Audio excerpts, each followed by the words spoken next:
Yeah, it's the heat is more for me than y'all. No, but it feels comfortable now. It was a lot hotter this weekend. It was like a dense heat. The wind finally is coming through and pushing. So yeah, well, you know, Canada. August is gonna hit us and it's gonna be like, what happened to summer? Where did you go? So we're done. Exactly. Carabana weekend, and then we're gonna be like, Carabana weekend is gonna come and gone, and then we're gonna be like, why is fall here? Yeah, it's done. Get your Uggs My out. sister's calling me. I'm just gonna. I'm not available. I'm actually about to do a podcast, so I'll call you back after. Okay. Put my phone on. That's somebody famous. You can get because we're recording already. You can get on the tape. Disturb is on. Awesome. Anybody famous? He can get on. We're already recording, so he might be on. You know what I'm saying? We got an exclusive. No, it's just my. Well, you know, she's not famous, but she does a thing. My sister, you know, she's known in the film industry and stuff. So amazing. Yeah. So you have a little look into kind of what media looks like. Yes. Nice. I've been on sets of like films and plays and stuff. So it's been alright. It's not too bad at all. So how has that like helped with, I guess, you creating content for YouTube? Does that honestly nothing? I don't take anything. I literally just learn and go on my own. Like, it's not like, I don't know. I don't even think about it. Even like my intros and stuff is just stuff that I've done, really. Yeah. I've only just recently branched out for help with my channel. And that's in the sense of just helping me manage it in the background as far as making sure that it gets in the algorithm and stuff, because I ain't got no time for it. Yeah, no, that's a whole learning thing. And you have to learn it on your end too, because I think with content creation, especially when you are on it, you showing up to do the work, right? But also how to edit your own videos, do all the background, sound things, SEOs, YouTube language, that kind of stuff. Like that. Right. I was just like, because it's changed so much since the last time that like this new channel that I have, it's changed so much, the algorithm and everything you have to do. So I just hired someone because I was just like, it just made my brain hurt. Like I have, you know, this, like my hairstyling and then my part-time job. It's a lot. My daughter, you know. So I was like, you can do this. I'll pay you. Please take care of this for me. Okay, you're just so many things, multi-talented. Yes. So you do your hairstylist as well. Yes. Okay. But it's funny because I'm actually like leaning away. I don't want to do hair anymore, which is, well, part of the reason I got the part-time job was to help with my daughter's private school. Yeah. But as I started working the part-time job and I started like leaning more out of like hair, I'm like, I kind of don't want to do hair anymore. It's exhausting. You're on your feet. Yes. And like, even like, because I'm certified, I remember my apprenticeship was grueling. I developed tendonitis in both my wrists just from braiding so much and being on it was just, I saw a video recently. I don't like this. I saw a video recently of a braider putting her hands in ice. And I was like, okay, is it that much athletic? If you do a lot, because I've never braided as much as I braided when, like, I guess even, and not to like say anything about like my person who was mentoring me, but like, I guess because one of my skills that I came in with was braiding and I'm pretty fast. So like, it was almost like she utilized that in her shop, right? Like, oh, Dayna can do the single braids, whatever, because I could do it quickly or at least help her. So it was just a lot, but you're in it. I gained, like, as I said, tendonitis in both my wrists. And I was like, this is really hard on the body. I don't like this. It's a lot. And then I kept doing it. But like now that I have the part-time job supplementing, I'm like trying to like lean away. So now I work more than I do hair. Okay. I tell my clients, I'm like, oh, I'm kind of leaning back. Because I would rather like do other things. I'm so much more it sounds like you're doing a lot of like natural hairstyles mostly. So braiding, or you're also doing braids, installs, crochet, everything. Weave, all protective, probably mostly protective hairstyling. Okay. Yeah. So is there a license in like natural hair care? You know what the joke is? Natural hair care in regards to Canada really sucks. That was one of the things that I found out in hair school. Yeah. Like my particular school was ghetto, so it was already whatever. I think other schools are a bit better. Avola. Okay, sorry. I don't want to be that person. Sorry. So dragging all of them. No, because they're all private. No, there are. They're all privatized. Because they're privatized. Even mine, it was like the black hair was. They have a small chapter in the book, and then as far as classes go, they go over that chapter. But if you want to learn black hair as far as relaxing braids, it was an optional extra course that you had to take on your own time. Okay. And I was just like, and pay more for. No, it wasn't pay more. But you just like, if it was like almost like a separate certification. Like, oh, you're certified to do black hair now. Yeah. So it's hair. Hair. It's literally just a different texture. You should learn. Because anybody can walk into your salon. Anybody can call you to get a hairstyle. And then even like it was annoying because even being in, you know, the classes and things like that, and they talk about black hair or doing black hair, it was like, oh, Dayna, what? Like, show us. Like, I came here to learn. You should be showing me regardless of me. You know what I mean? Like, how do you know I'm experienced? Like, that's racism in itself. That sounds a little wild. That's racist itself to assume that I know. That sounds a little strange. And I do know, but like, you do. Like, you know, it's still like, what makes you think the tokenizing, like, okay, exactly, you like, must know. And then like, you're supposed to be teaching the class. Why are you having me come up to show how to do certain things? Like, I can't braid. Don't ask you to braid your hair or twist your locks. Like, no, thank you. Or when, because our school did like, we took in, obviously people come in and they give a discount rate because the students are doing your hair and things like that. And it would be like, oh, a black person goes, oh, do you want to wait for her to be available? Like you wouldn't even let them, they're at school. They're supposed to practice the skills you teach them. Mm. So why are you automatically giving me the black people when your white students, this is a learning opportunity, you know? And then they'll make them like call out around me and want me to be the teacher of this session of, it was whack. I know sounds like a rough experience. Yeah. But I think that's the thing with like are better. And they're actually bringing the mannequins with the different texture hair and things like that. I think more so now than ever. Yeah. Because it was a big complaint. Like, what is this? Because I have a friend who does hair as well. Shout out Hair by Sally. Okay. But I remember her kind of telling me some of where she went. It was a part of the course curriculum. And I think her teacher was black, right? So she just kind of broke it down for them. Yeah. Up until now, Sally can braid better than I can. I'm sure she. Hey, see, that's what I'm saying. Different schools. My school, it was like they brought in some woman who came and taught, and her hair looked jacked up. So I was like, oh gosh, this girl supposed to be teaching me how to do hair, and her hair don't even look like. They look like birds nest at the top, but it's weave, and it was just not cute. I was like, so what do you think about like men doing like hair transplants? I think are one thing. Okay. I think you're gonna get into the weaves, aren't you?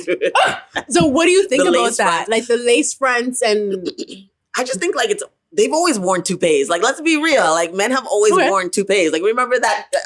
Seinfeld?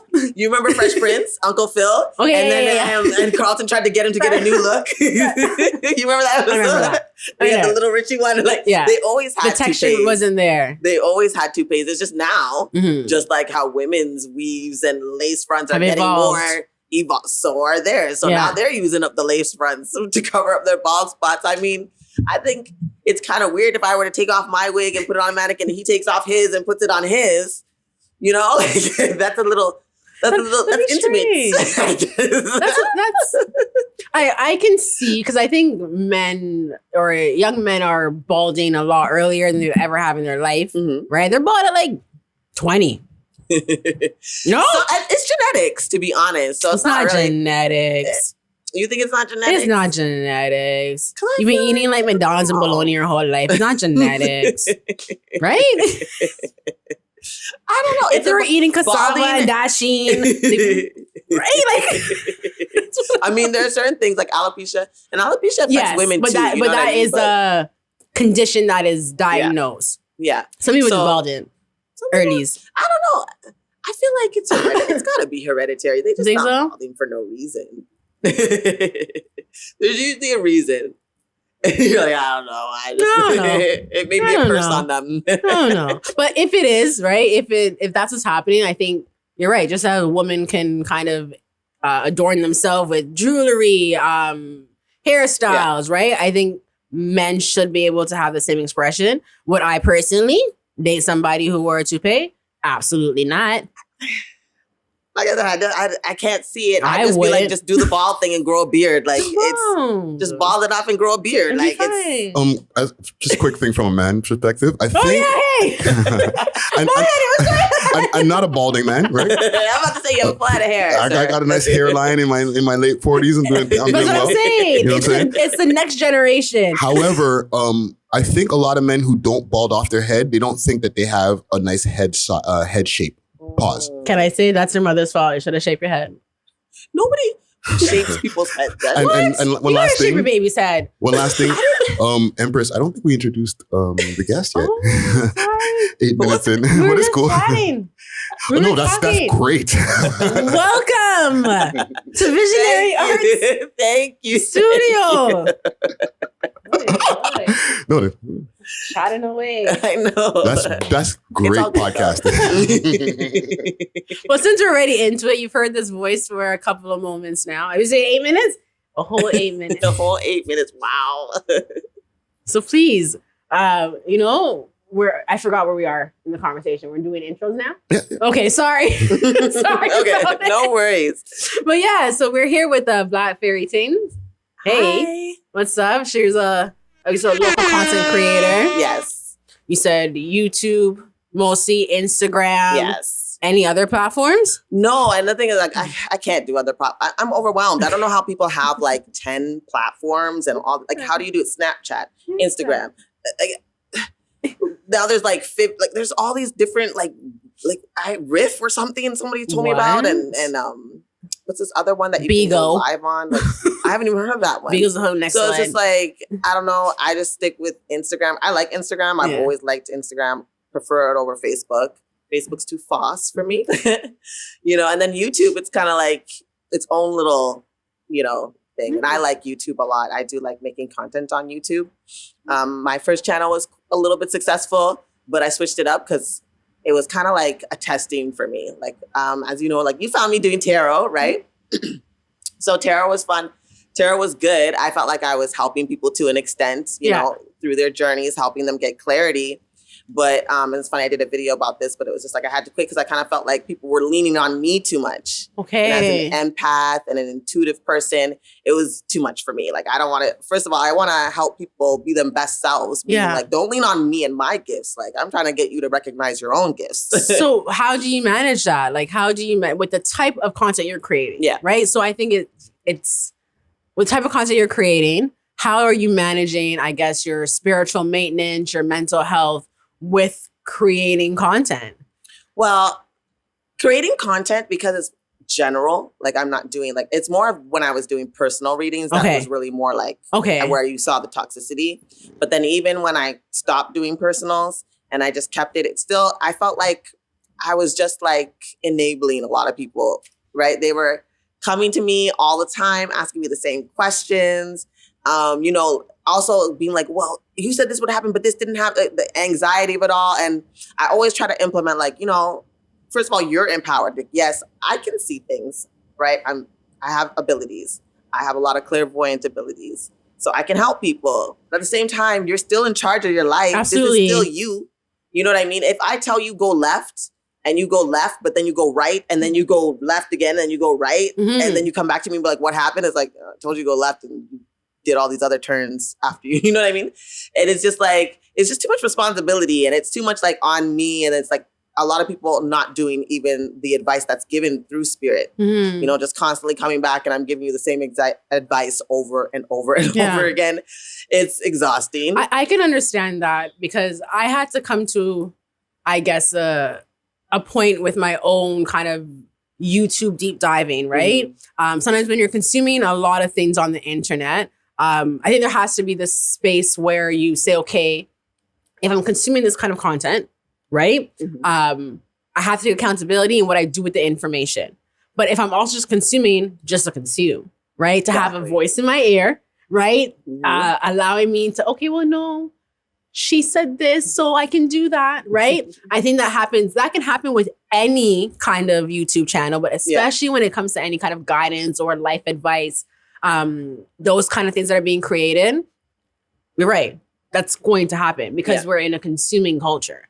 And I'm an empath. So like when you're draining me, you're really draining me. Like, you know what I'm saying? And I want to help. And that's why I started. I thought I was going to be able to help people, but I don't think it's help.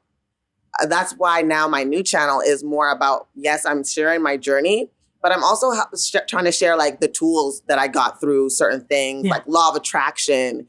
And because we really are like, you're the creator of your reality. As much as I can tell you and be empathic and tune into what's going on with you, you're in charge of you. You're in charge of your fate. You're in charge of, you know what I mean? Nobody else.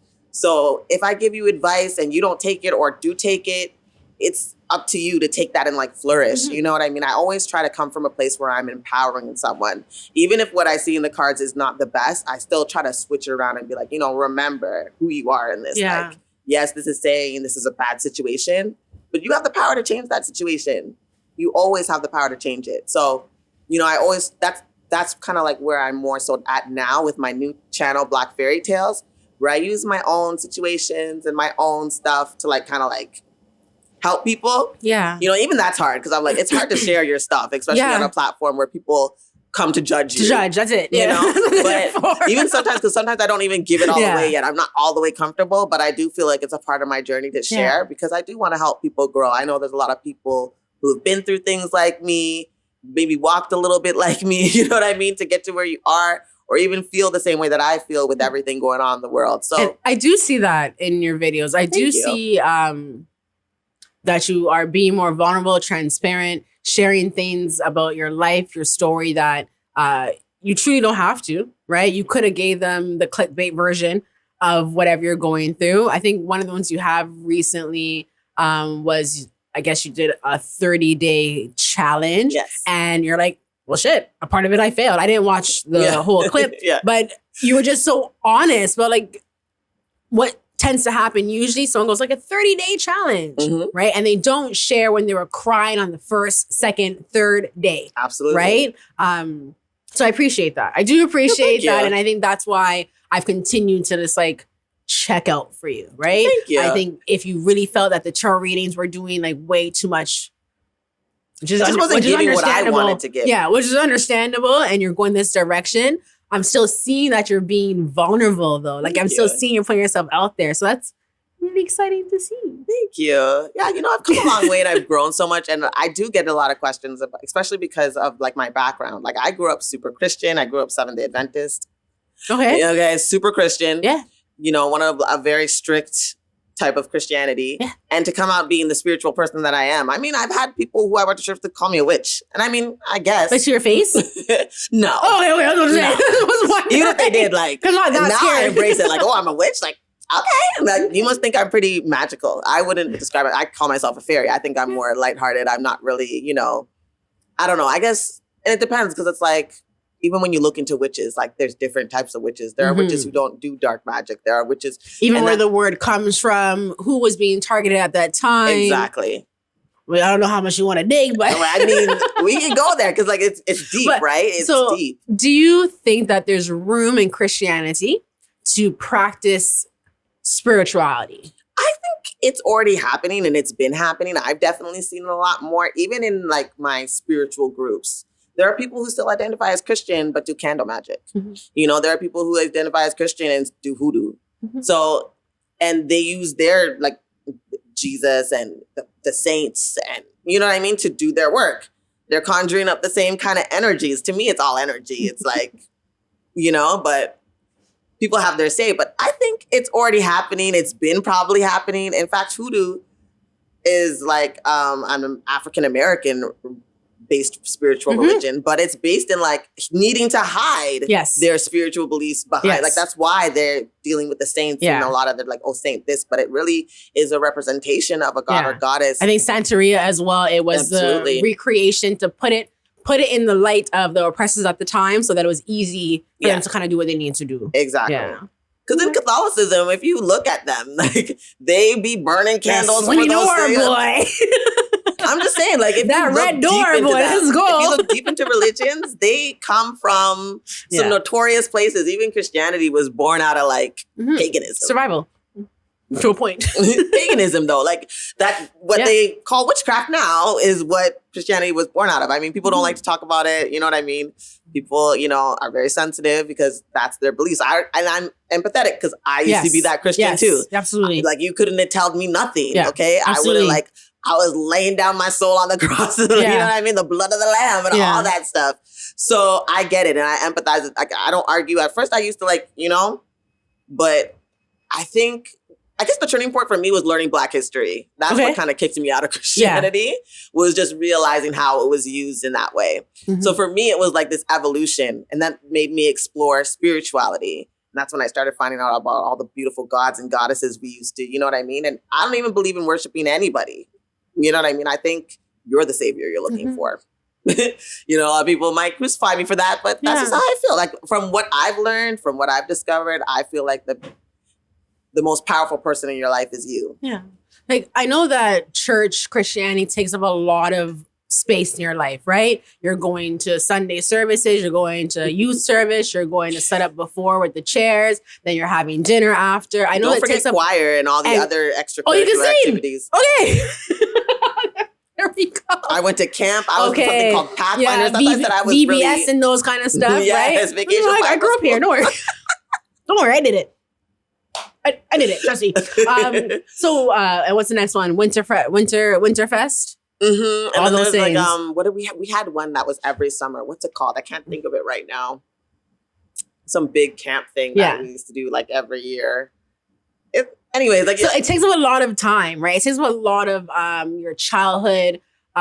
So how have you been able to, I guess, manage, like, because I'm assuming that you have to shift away from certain people, right? Hopefully family is still, supportive of you, but how have you been able to deal with having to kind of reconstruct your life?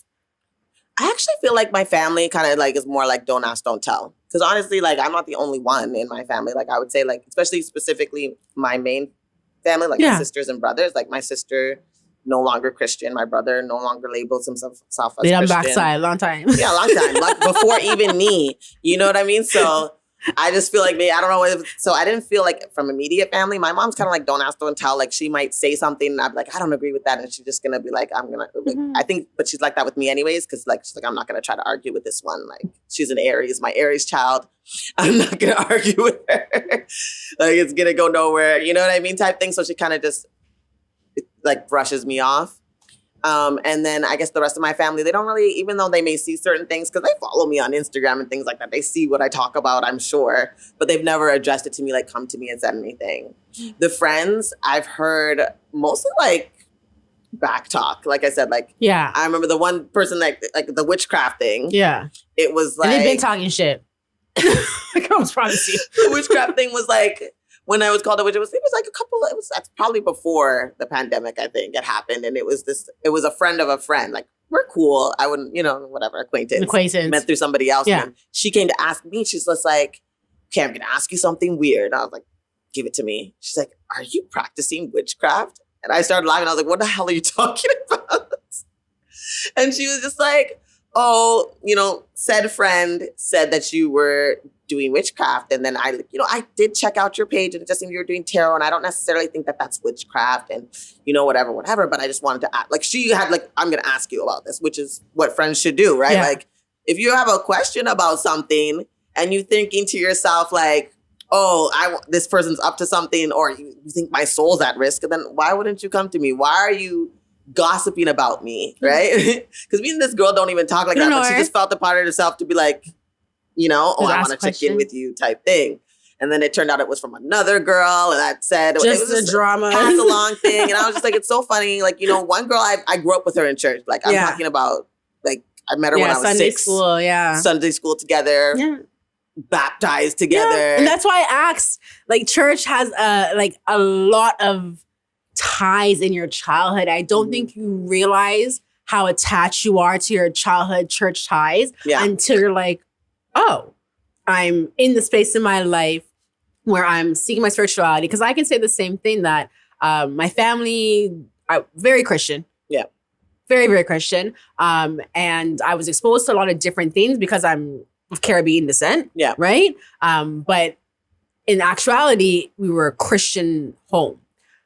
Same thing where my discovery came in the teachings or my education in my ancestry and my Black culture specifically. That's where certain things kind of just weren't adding up, didn't make sense, didn't feel right? Like that's for me. It just didn't. Just the way that they utilized it and weaponized it didn't feel and it's still used in the community the same way. So it's not changed. As much be like, oh, slavery was a long time ago, we've turned like, no, you haven't. You still do it the way that your oppressors taught you to. Even at the church, if I go to church right now, there's going to be a white Jesus up there. Yeah. Okay.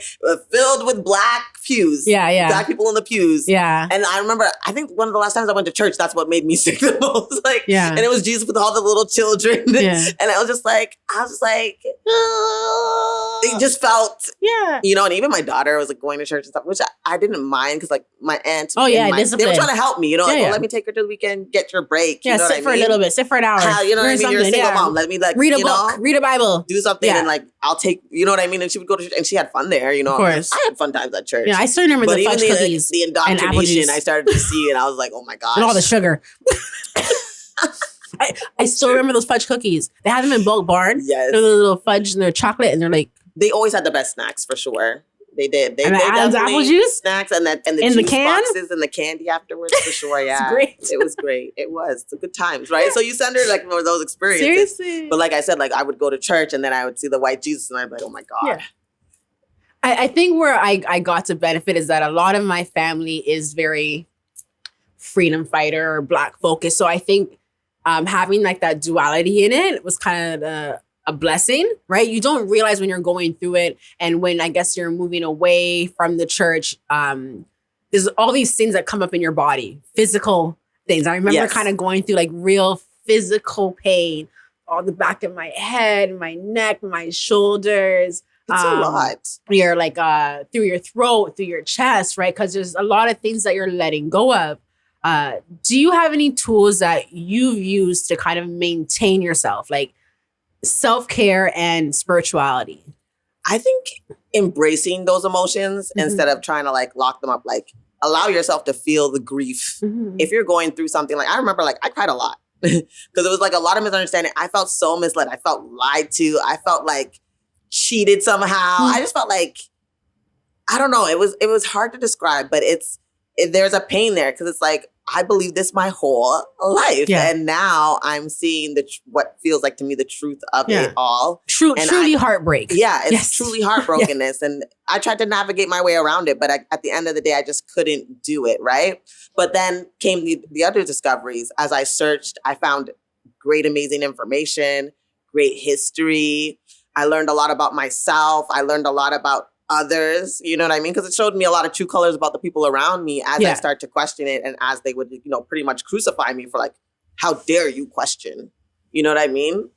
And it's like, I don't know. It is hurtful because even like you said, like the friends that you had that you thought like, this is my friend, we're sisters, turn on you and all of a sudden you're a witch. And they were like, if back in the day, they would have burned me at the stake. You know what I'm saying? Truly. And all the other Black women. That's supposed to be someone that called me a friend and a sister. You know what I'm saying? So it's hurtful, but I think just allowing yourself to go through the motions, it's kind of like its own grieving process because the old you is like, the you is now dead. So you're grieving the old you. And then you're also starting to be like, well, then who am I? Right? Yeah. And then it's just like, who do I want to be now? Even in ideas of like sin, ideas in your physical body, like as a woman. Because I think in Christianity, the female body feels like it's, or let me clarify this. Pastors in Christianity, I'm going to make that very, very clear. I think sometimes there could be a lot of like focus on the female body, right? I remember when they just had like women's services alone or like, you know, separating just like the youth, like teen girl services. There's a lot of conversation about how to carry yourself as a woman. And I remember feeling attacked, right? You don't even have your little tatas yet, you know, you don't have nothing going on yet. And you're kind of being told to just early. And you even bust yet. You even... Yeah. But you already know that you'll be tainted if you do things and how you won't be able to find a husband because that's also like one of the most important things for a woman in their life. We're not saying that it's like right or wrong, right? I need a husband. I couldn't even open this thing, right? I know I need a husband. But what it does to like your mental health as you go into like your teens, right? Maybe, because I think there's an idea too that girl children who are involved in sports, usually they stop at 12. Yeah. Right. So there's all these already like social pressures that happen, going to high school, getting your period, body maintenance. Those are all things that already exist, right? That if you don't learn from a trusted maternal figure, right? Society's going to tell you a whole lot of bullshit, right? And then having the layer of, I think, of religion where that shame sometimes is brought in, it can be very difficult. So I guess, yeah, it's just things that I think. But then that creates a lot of hypersexuality. That's what I'm saying. So as you get into your 20s and 30s. Listen. Yeah. Seriously. There's a lot of hypersexuality. Like, that's the thing. These same friends of mine who called me a witch and would dare, they all had babies before me. They all, you know what I mean? Like, they were, like, the stuff that they do. I was trying to say, like, it's very hypocritical. Mm-hmm. And that's the thing. It's a choose a lane for me. It's a truly choose a lane. I think that you can be as eclectic as you want to be and take from different religions and ideas as you want to be. But I do believe that if it is that you're in this lane, right, you have to subscribe to a belief to subscribe to a belief. If you believe this thing, then stay so. Don't. But that's so hard. Like, because even that, like, it creates a complex thing. Like, as I said, there's hypersexuality where as if the church kind of maybe took a different approach, especially not just educating girls, but educating the boys, because they really just let them do whatever they want. Like, it's the girl. Even like when it came to like girls who got pregnant as teenagers and things like that in my church, I remember specifically like they would like, the girls would get all the heat. Like even like to the sense of like getting kicked off like the choir and not being able to be on the pulpit. Even if the boy was a part of the church? Yes. I know a pastor's son that was still able to go up there and do stuff with his dad, but the girl he got pregnant. Winterfest fucking people could up, not do a goddamn thing. Okay. That's pretty sad. I even went to Christian boarding school. Yeah. And these colleagues, like, it was not stopping the boys and the girls from trying to hook up. Like, so it was really like, that's always been the case, really. If you look back, like, come on, like, how many times did you see, like, how many girls did you know that were, like, prayed up, supposed to be the best Christian girl that ended up being, like, the sucking dick in the bathroom, doing the bathroom. Like, sorry, that was very specific. The more strict, the more heathen, I swear. Because my mom was not that, like, she was strict, but I don't think she was as strict as what I would say a lot of other Seventh-day mothers. Like, I was allowed to watch movies. Yeah. And I was like some kids I know grew up, they weren't allowed to do none of that. Same. You know what I mean? No Halloween, no movies, no Harry Potter books until I bust out. No, like people talk about how the Disney films and all that stuff. I'm like, I've been hearing that since I was little. Like, what do you mean? That's Pikachu? News to you? That's new now? Pikachu? What? Pokemon? Where? Not in this household. I'm telling you. Food channel only. Right? If you're lucky. But that's the thing, you have to kind of be aware of like how much, like, I think as I'm getting older, there's like new kind of whoosh of kind of memories that are coming to me that I'm dealing with differently. Like, I'm able to just look at it as people being people and doing the best that they can, right? Because again, it's also my parents migrated here, right? And finding a community like church is important. Yeah. Right? Finding a community that will show you the ropes. And that's where a lot of them got their community when they moved up here. Yes. My mom moved here when she was 17. My dad in his teens too. Yeah. Like, my dad's not a church man, so that was even weird. But, Same. But you know what I mean? Like, she was like strict, like, you know what I mean? But at the same time, it was just like, like, that's like where, like, even like I grew up in Ottawa in the, like, I was born in 1984, kind of showing my age. So like, 38 years old. So like 90s and stuff in Ottawa. It's a very urban where like, I remember like elementary school, I was in French immersion. So that already displaced me. But like, there was like 3 Black kids, including me at my elementary school, I didn't really get a lot of diversity till middle school. And even that was like, again, very small community in Ottawa, smaller than even Toronto, so you had to find in church, like what you said, like most of the time where I saw most Black people congregate together was church. Yeah. Otherwise, I didn't really see it like that. No, I can relate to that. Yeah. For sure. You said 3. I'm just thinking like 3? Yeah, there were 3 of us, like grade 1. I grew up in Scarborough. That's unheard of. What do you say? I grew up in Ottawa, right? Ottawa, like I said, like late 80s, early 90s. You weren't seeing a lot of, it was very small community, very, very small community. Still is. So why do you do what you do now? Like, why are you putting all your shit out there on the YouTube for people to see? That's such a good question, but I just feel like it's like I'm supposed to. Like, there's no other explanation than I feel like this could probably help somebody else. And like I said, I want to be a person. And the thing is, people tell me I pour, like, even at work, like people will tell me, like, Dayna, I like your spirit. And like, even when they're talking to me, if they're saying something negative, I'm like, what are you like? Don't say that. Don't say that. You're giving this other person too much power. Mm-hmm. You're beautiful. Why are you letting this man, like, are you a queen? Like, fix your crown. Like, why are you complaining? You know what I mean? And they're like, it's just in me because I want to see people do better. And I don't want to be on this superiority tip trying to be like, oh, I'm here and I'm telling you how to be. And I'm imperfect myself. I want to show my imperfection. So, you know, like, no, I'm actually saying this because I've been through some things. You know what I mean? I've gone through a lot. And like I said, also to me, and it's funny because I think about this sometimes too, like, you know, one day I'm not going to be here. And I don't know when that's going to be, but what if like my daughter has to grow up? Like these videos to me are almost a testament, like a diary to her. Like, I wonder what my mom would think about this or what advice she would give and just different things, right? Because even, it's funny because my daughter's just 10 years old, but she's very inward. Like she doesn't, like I'll be like, what's wrong? And she's like, I don't want to talk about it. Okay. She's very dramatic. You know what I mean? Like, I don't want to talk about it. Yeah. Sometimes she opens up, but she's not easy to open up. Yeah, 10 is a strange age. Exactly. Well, you know, and that's just going to get, like, I'm like, gosh, the teenage years are coming, like, just faster than ever. And I know then she's going to be like, because most teenagers completely shut off towards their parents, you know, during that stage. So I see it coming and I'm just like, you know what? She could always look to these videos and see what I think and see how I feel. And as long as I keep going and as I keep growing, then she can see the growth too. I'm giving advice to people just like I would tell her or anybody else that I love or close to me. You know what I mean? We're in this phase and things are changing rapidly, spiritually. Yeah. Just everything, right? Physically, spiritually, technology-wise, like everything is moving and changing so fast. And a lot of people don't know what to do with it.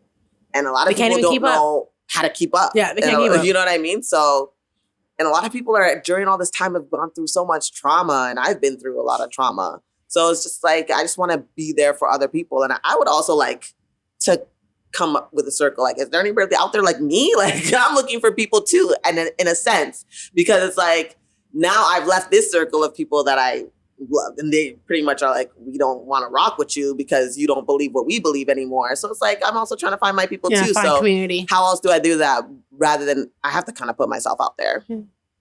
So, yeah, finding community is definitely important when you are starting something new, because you're right. It can feel very, very lonely, very quickly. Putting like sitting in front of the camera, right? Creating whatever you're creating, having your designs, your ideas, and then putting it out there. It can be risky. It can be very risky. So I'm happy that you're finding a way to find the community, but also getting your message across, which is absolutely important. Because I just feel like we are so much more powerful than we know and that we allow ourselves to. Yeah. And a lot of us, it is the traumas that we went through, that we've been through, that we're going through, that are stopping us from really being our full selves. And even I'm struggling with that. So it's just like, when you know someone else, because everybody, like you said, everybody puts on a front. Like, I was honest, like, I didn't get through the whole 40. Like, I was like, I think I missed 4 days out of 30 days, right? And sometimes it's just like, I didn't have an idea for content. Like, it was just like, to come up with content every single day? I mean, for 30 days, like, I don't know why I gave myself the time. I thought it would be way easier. I can't even chew tea for lunch. What do you mean? Exactly. Right. And then some things like I want to talk about, but I'm not ready to talk about. So then it was like, okay, what can I talk about instead? Because I always try to make sure that I'm like comfortable. If I'm going to share something, it's because I'm willing to share it. Like, I would say it anywhere. You know what I mean? Like, I'm okay with it. So I have to make sure that what I'm sharing, I've also already healed, because people will try to rip the scab off. You know what I'm saying? People will try to may try to use it against you. May try to because that's what you see online. I'm not as big as some others, but I see them. So I learn from other people that have bigger channels than me that are doing the same kinds of things, same kind of topics. And I see the comments and I'm like, sometimes I'm like, and even sometimes I say that in my videos where I'm really giving an opinion and I know it might stir some feathers. I say at the beginning, like, listen, you can have a difference of opinions, but don't get disrespectful. Yeah. I'm going to block you. Yeah. I'm an Aries sun, Taurus moon, Gemini rising. Done. You know what I mean? Like, we can't, disrespect, I don't know how to handle it. I'm not there yet. I'm spiritually enlightened, yes, but I'm still human. You're still a person. Exactly. I'm still human. So it's like, you come at me a certain type of way. Like, one person tried to be like, diss my daughter brought me like it was a little reel that I made of her trying to like bring me fruits I wasn't feeling well. And she brought me like this little thing of fruits or whatever. And this guy came on. He's That's like, cute. she did a terrible job. I cussed him out. But for the I just walked child? in. Yeah. I said, look what my daughter gave me. I'm not feeling well. And she came and brought me these cut up fruits and a glass of water. It's so sweet. And then I cussed him out first. And then I went to his page and it was this kid. Okay. I blocked him. Like, you know what I mean? But it still raised out, you know what I mean? It still raised it up out of me. And I'm like, you know what? Because you're a child, you're a baby. Exactly. You know what I mean? Like, don't be disrespecting her because like, what? Like, oh, that doesn't look good. I was like, because like some of the cucumbers were still frozen. Yeah, whatever. She's 10. Like, she made an effort. Like, I'm trying to share it with her little sweet moment with the world. Yeah. But then I saw I was like some little kid. And so how do you balance that? Like, how do you balance privacy and boundaries of your family life, being vulnerable with your own stories, and how do you get to balance, or how do you prepare?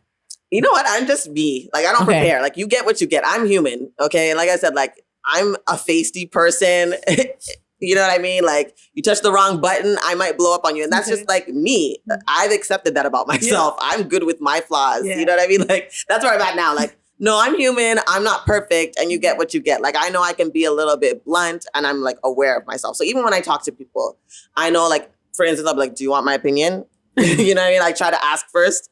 And it's like, okay. Is it a listening conversation or an opinion conversation? I don't want you to feel some type of way of what I'm about to say. Yeah. But this is how I kind of feel about it. And then I give it to them, right? So when people come at me and it's like disrespectful, like, it's kind of like, you get what you get. Like, if I'm in a bad mood that day, I may blast you. Mm-hmm. And it's just, you're getting blasted. And I don't feel bad. You know, I may delete it later or just block you later or something. But for the most part, I've just embraced that. You know, like, it happens sometimes. I'm human. I try to be above it. I try to be like, you know what? I'm just going to block you. I'm not even going to respond. You know, but some days it's like, okay, you got me on the right thing. Not today. We could do this. Not today. I'm going to beat Satan today. Welcome to Pettyville. If the bar is in hell, I'm going to drag you all the way there. You know what I mean? So like frightened. I just got scared. Sorry. No, he's like, you go high. I was like, no, you go low. I go to the depths of hell and I'm taking you with me. And I'm going to bring you to Satan, your father. Like, that's what's going to happen. I'm going to bring you right to him. Take him. I found him. Take him. You know, like, you want to go low? Okay. Yeah. Let's do this. But most of the time I try to be above it. Most of the time I do try to be above it. I do try to, like, you know, because it's not like me, my Bible. I don't know if you've heard, I think I've talked about this book so many times, but the 4 Agreements, Don Miguel Ruiz, don't take anything personal. I tell myself that all the time. Like, Dayna, girl, don't take this personal. Like, I literally use his 4 Agreements. I was like, you know, don't take anything personally. That's my biggest one because I'm quick to take things personal. You know, I'm sensitive. I can understand that.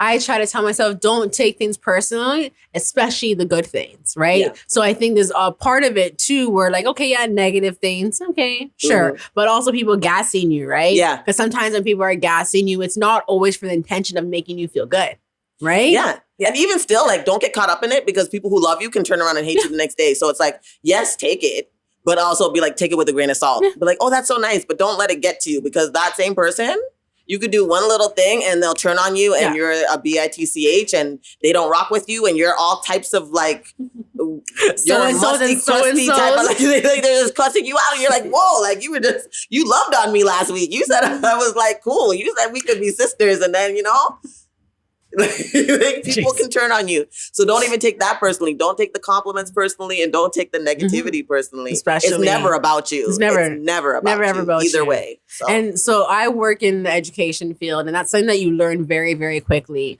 I think in customer service, anything where you're the face and having to interact with, it's never, I think, of course, take accountability for the way you show up, how you interact with people, for sure. But when it's like those explosive situations or those like kind of little petty little gossip kind of things, but I feel like it's usually not about. I feel like I truly and really do not bother anybody. Like, you know that little that reel that they have. I don't want to argue with you. Yeah. Like, that's how I feel. When people come at me because I'm just like, where you from? I'm happy. Yeah. You know, like, I didn't come for you. I did not come for you. Like, I don't bother nobody. So, like, why are you trying to bother me? Like, you know what I mean? Is there anyone on social media that currently inspires you? You know what? I've been blessed these days.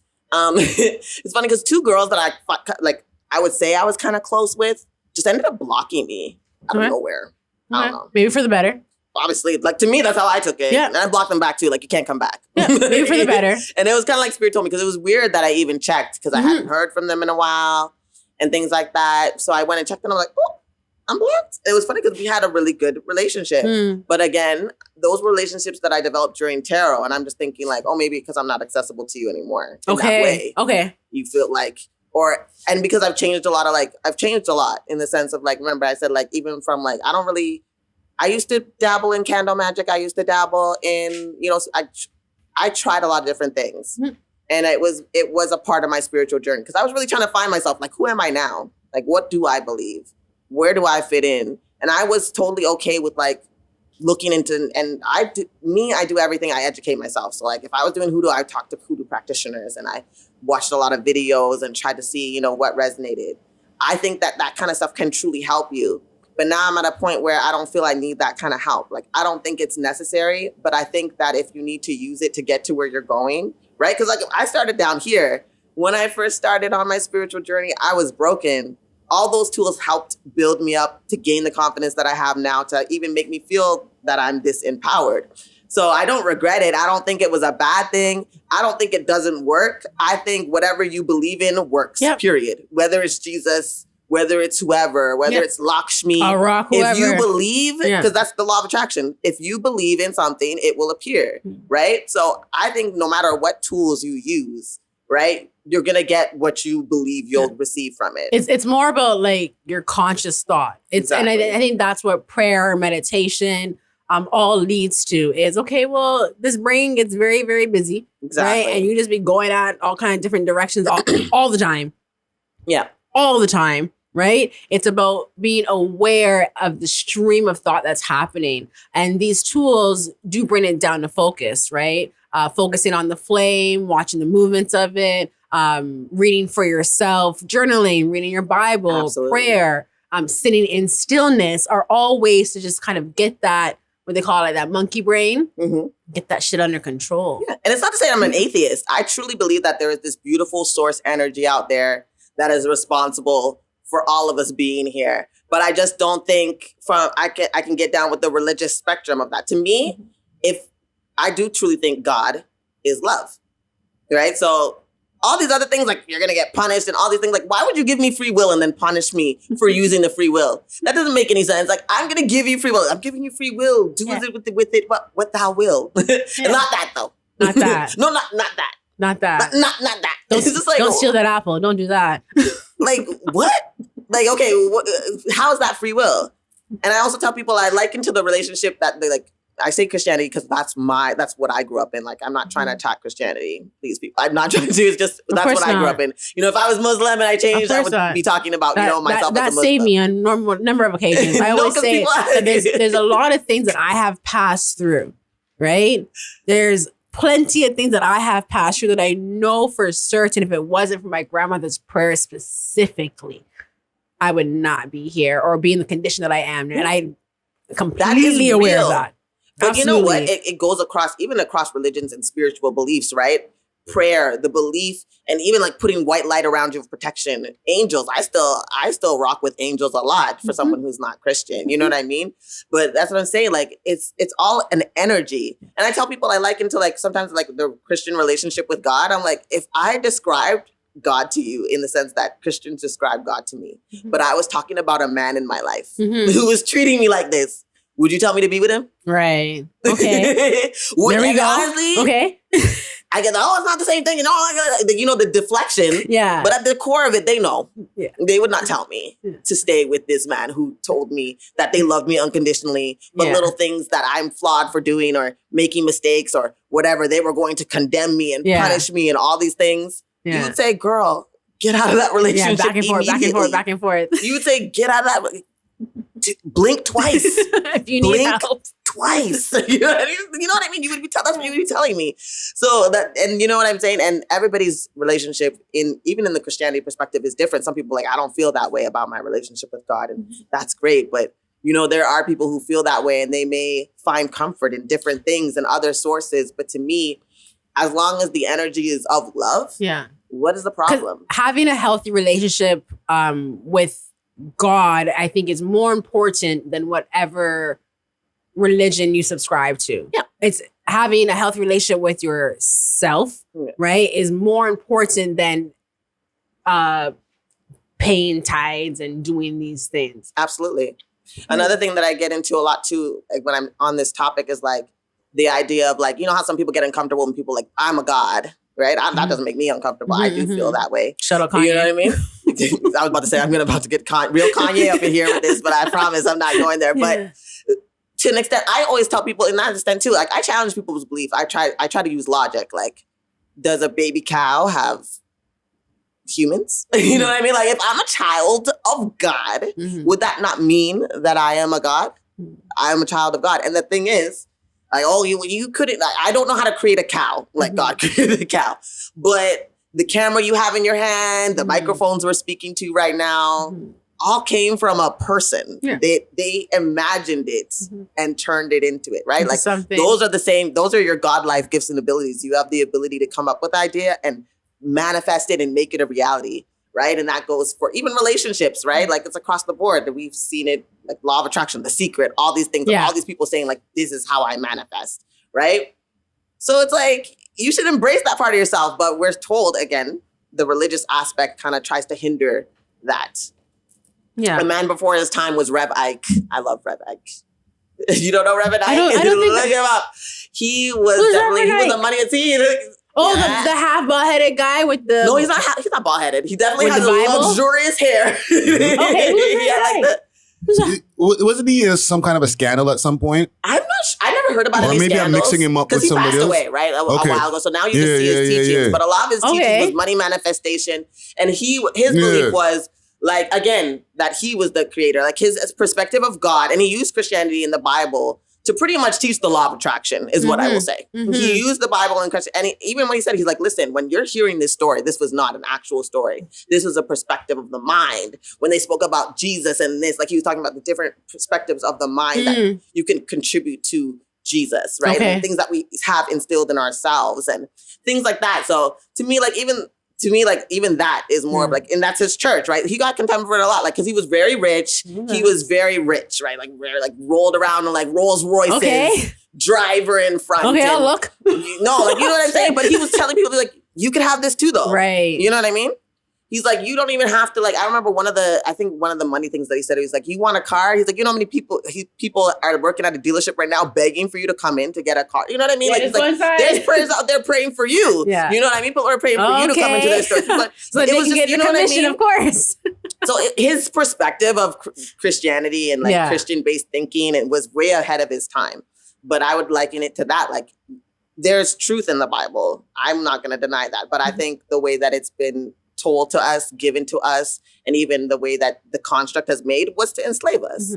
So it's how do we come out of that and then, find the truth in it and then be able to, decipher so that we can be our best selves. At the end of the day, it's about you, for me anyways, you becoming the best version of yourself, being happy, whatever that looks like to you is you. And we should all respect, as long as you're not hurting yourself or anybody else, right? Why is it my business? You know what I'm saying? It doesn't put food on my table or take art. I mean, if it did, obviously that's a problem. But in most cases, it's not. It's not going to. Because that's not the way the world works. Exactly. When you're within your line, within your path of what you're doing, and truly within it, it's not going to bother anybody unless they're just praying, they're just being there. Exactly. Right? If they were within their own walk and with their own purpose. To be honest, because they can't do because they're not doing their own thing. Exactly. Not doing their own thing. That's and what they think is. that, who are you to do your own thing? Yeah. Especially because I can't believe that I can do my own thing. So who are you to go do your own thing? Yeah. And then they get even madder when they see you winning at doing your own thing. And it's really just an insecurity in them because they realize, she is doing it. I thought she wouldn't win. now she's winning and now I have to look at her win, but I'm still not finding what it is in me so that I could do the same thing. Nothing's stopping you. Yeah, that's been coming up, I think, a lot for me over the last like couple of years of I am doing the things I said I was going to do. I didn't know how I was going to get there. But again, apparently it's none of my business. That's not your business. It is none of my business. It isn't. But what I'm doing right now is exactly what I said I would do. But maybe the platforms didn't exist. Maybe the network hadn't been created yet. Maybe I didn't have enough confidence. I'm not saying that I have much now, but maybe, right? But I didn't have enough confidence to even set in the direction. So do you mind sharing maybe some books or some sources that you've been able to look at that are maintaining you now? Maintaining me now? I haven't really, I've actually been wanting to like order a few books, but I haven't had the chance to. I mean, most of the books I probably already have. I've already mentioned the 4 Agreements. That's a big one. It'll help you just realize like really none of this shit outside of you matters. You know what I mean? And even like that your own thoughts and even disbeliefs or like things that are holding you back aren't even probably stemming from yourself. A lot of us have had those ideas pushed on us either by parents, things like that. You know what I mean? But it so really I think that concept is like the unseen, right? Yes. All the uns that are living within you, just kind of sitting there unseen, unheard, unloved, that are just like, someone help me. And it just sits there, right? And it's only when you actually get to go one by one and take them out is when you actually get to like, I don't want to say solve it, but at least take a good look at it. Yeah. All the uns, that's what I call them. Yeah. And I find people across religions who read, who will gain something from the 4 Agreements. I know people across the board, different beliefs that love that book. Another one is The Art of Not Giving an F. Really? I tried to start it. Really? And honestly, I can say it's a slow read at first. It is. But once you get into it, it makes a lot of sense and he'll be calling you out. Like I had to highlight some stuff. Like he calls you out on some stuff. Like even in the aspect, I think one of the things that I learned from that book that stayed with me the most was when he described, he was just like, oh, people stand in front of the mirror and do affirmations, but they don't even believe the affirmations that they're saying and don't even realize that they're wasting their time in front of that mirror. Because if you don't believe what it is that I'm pretty sure saying, that's exactly the reason why I stopped listening. He's like, if you don't believe what you're saying. That's exactly the reason. But it's not a needed conversation. But if you don't believe it, you can stand there in front of the mirror all day. Bullshitting you start to have to figure out why you don't believe that you are. Like, let's say you look in the mirror and you're, I'm beautiful. Yeah. I'm beautiful. But really, you really don't feel beautiful. Yeah. You really have to get the haven't drank no water for the day. You didn't wash your mouth. But not even that aspect. It's the aspect of like, you trying to convince yourself that you're beautiful. Why is that something you have to convince yourself of? Where did that even come from?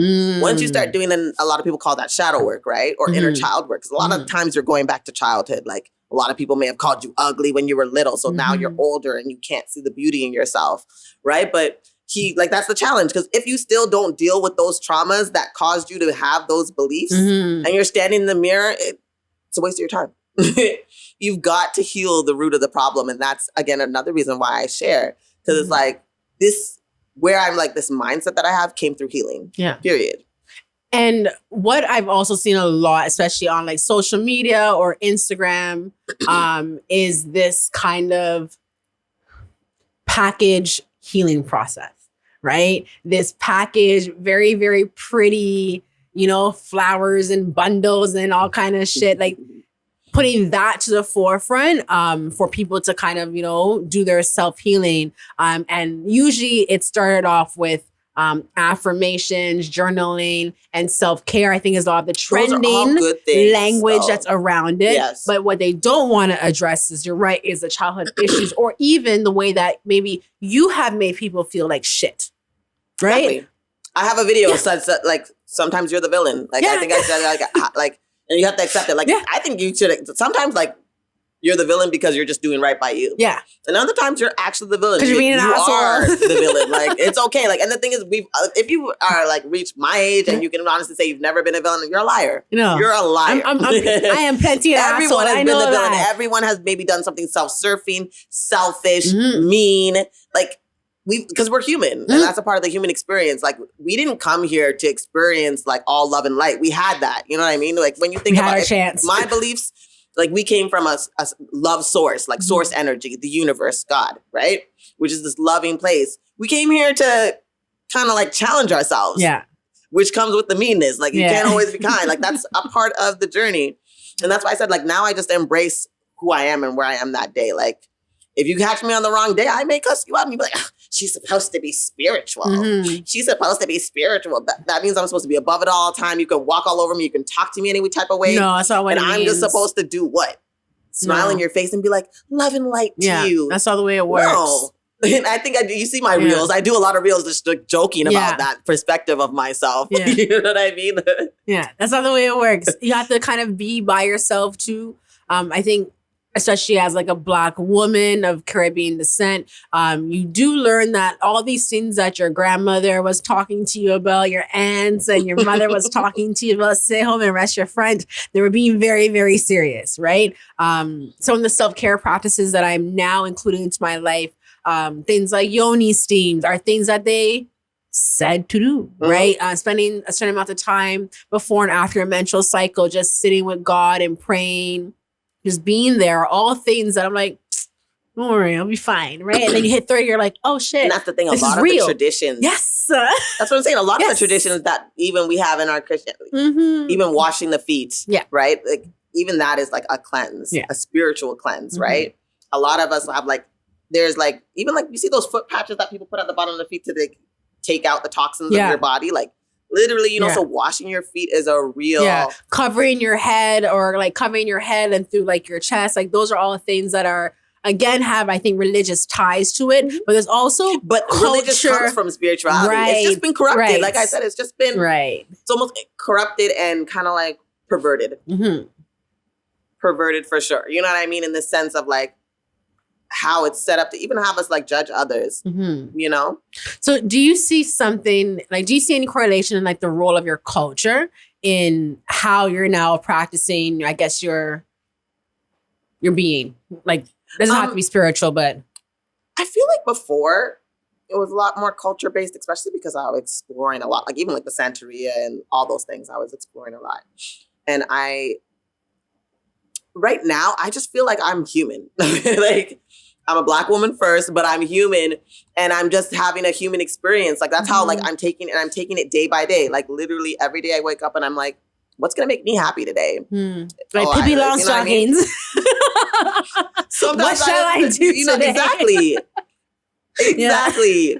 You know, like I focus because that's all I have. Like I don't know if I'm going to wake up tomorrow and yesterday's are gone. So like I'm not going to, if I had a bad day, today's an opportunity to have a better day. Yeah, give thanks. You know, so it's just a matter of like me, now I'm just that's my spirituality. I'm like, I'm just trying to be happy every day, guys. Like in this world where they want you to be scared all the time with all this fear being pushed down your throat, all this unnecessary divisiveness. Meanwhile, you know, the rich are getting richer, the poor are getting poorer. I'm just living my best life for today at where I am. And I'm just, again, keeping my goals at the forefront because we all create our own individual realities. We all have a collective reality that we contribute to. But if more people just focus on their happiness and focus on creating their best selves, I mean, those vibrations are way higher than any negative vibrations that they try to put out. So I just try to stay up there.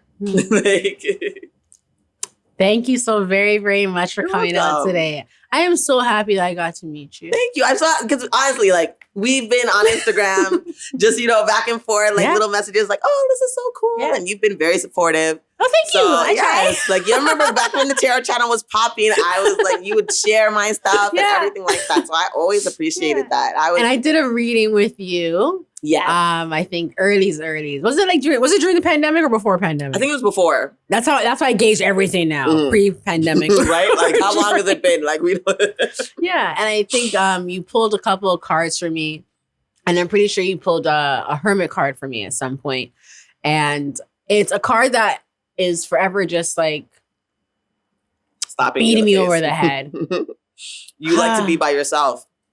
I don't, but I do. I do and I don't. You like the solitude because... I like it, but then I know I should be there, but then I don't want to be there. I'm not saying it makes sense, but here we are. You can't hide from the world in your hermit mode forever. And that's what a lot of people are learning right now. I feel like Spirit is pushing people to really step out and into their being, because like, yes, you had time to learn. You were in your hermit mode, but now it's time to come out and shine. And people are like, don't want to. People don't want to engage other people because they're like, oh, they're not even on my level, or they're over there. They have such negative thinking. But I think a real testament to how much you've grown is being able to be in those environments and be able to be yourself and not be affected by those energies. Putting up a shield and knowing that I can stand in the presence of this negative person and it doesn't change my vibration. You know what I mean? And I think that's the test. Like, you've learned so much in hermit mode. Now it's time for you to go out there and test. It's kind of like, you came to this world to do it. I see you. Exactly. I see you. But that's what you came to this world to do. Don't you want to, like, one of my favorite mentors that I have in my head is like Abraham Hicks. And I remember in one of her sayings, she was like, don't you want to go outside and ride your bike? And don't you know that sometimes you are going to fall off and scrape your knee, but then you get to like try again, and you ever feel that feeling of trying again when you're little and you ride your bike and then you start getting it. You're going to get better at it more and more, but you've got to put yourself in those situations, and it's not going to be easy. It's not going to be comfortable, but it's going to help you grow, and it's going to make you strong. A big stretch. Yeah. And then soon they won't even be able to bother you. Yeah. You won't even cross paths with them at certain points. They say once you get to a certain state of elevation, those people are going to miss you because the frequency's not right. Yeah, it's gone. You know what I mean? Missed the train. But how are you supposed to get there if you never interact so that you can keep elevating? So you got to come out of hermit mode. You got to put yourself out there. No, outside. He's like, I outside. They see me, I did. No one seen me before, but I did. I came outside. No, it's been amazing talking to you. It's been amazing watching your growth and watching the way that you've been able to pivot in your channel. That feels like it feels more authentic to what you really want to share. I can completely understand the feeling of helping people, putting yourself in position to help people, right? And feeling very drained from that. So I'm really happy that you've been able to pivot in a way where you're still absolutely making yourself accessible, but not just drawn out, right? Just that's really good. No, and so that's important to me. Is there anything you want to share that's like kind of up and coming, or that we can look out for? I'm just doing me. Like, I'm just seeing, like, even this podcast, I was like, oh, okay, you know what I mean? I wasn't expecting it or anything like that, but I took it on, like, I had a couple of people like, oh, would you like to come on live with me? And I'm just like, okay, you know what I mean? I'm just taking it day by day, and I'm just continuing to share. I don't know what I want to do with it. I don't know what it's going to become. People are like, what do you want to, I'm like, I don't know. I just want to share. I would rather be an example of good things and what you can come from and what you can grow from than anything else. And I think, that's just where I'm at right now. So I don't really have anything, but if you guys want to find me, Black Fairy Tingz on Instagram, and then Black Fairy Tales on YouTube. So yeah, subscribe and see what's going on. And again, I try to do at least 2 videos a week, and it's, again, mostly law of attraction, spiritual based, just upliftment, just helping you maybe get through some things that you may be going through, or just giving you advice on like maybe how to better navigate certain situations. Thank you so much. Thank you. We're going to do one more thing before we have you sadly depart. Okay, sure. So I would like for you to share maybe a mantra. I don't want to say affirmation now since the boy dragon, but if you have an affirmation, a mantra, a word of advice that you would like to share, and if you can please, are you texture based? Do you mind chalk or a pen? What do you mean? Like, you want me to write it down? Yeah, but I would like it in chalk. Okay. Because it feels different. Okay. But it's also on a canvas, or if you want pen, I don't know. Depending how you feel. Sure, like whichever way. I'll do chalk. Some people don't like chalk. Thank you so much. Okay. And I'm just gonna write here. Yeah, write something down, put your name, sign off on it. Whatever you think could.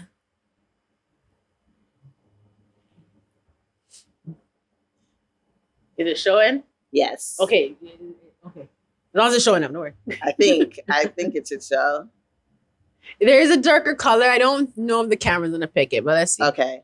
Maybe you can do it in layers. Trying to be cool, but I don't know if I'm making it worse or better. You might have to do it in gray.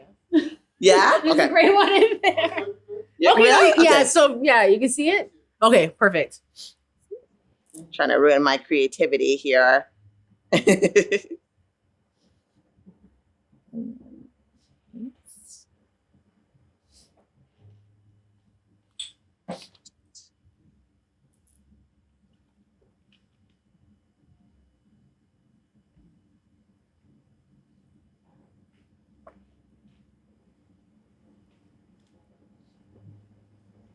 Sorry, I'm like that person. No, take your time.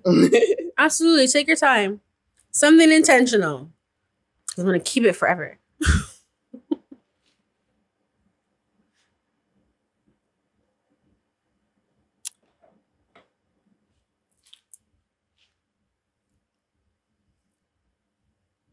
I lost the chalkboard. I can't find it. I'm gonna find another one. Take it from here.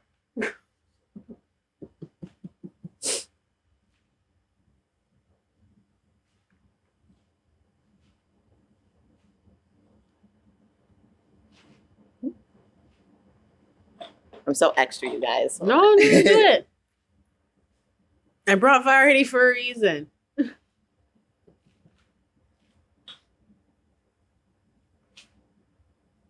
Next time we'll make puffy slime or something. Arts and crafts. Yo, I love arts and crafts. Oh no, I know. Okay. Everything is let me do it. Everything is working out for me. Yes. Everything is working out for me. The mantra that I probably say the most, whether things are going bad, whether things are going good, everything is always working out for me. Everything is working in my favor. Sign it. Make it count. Make it count.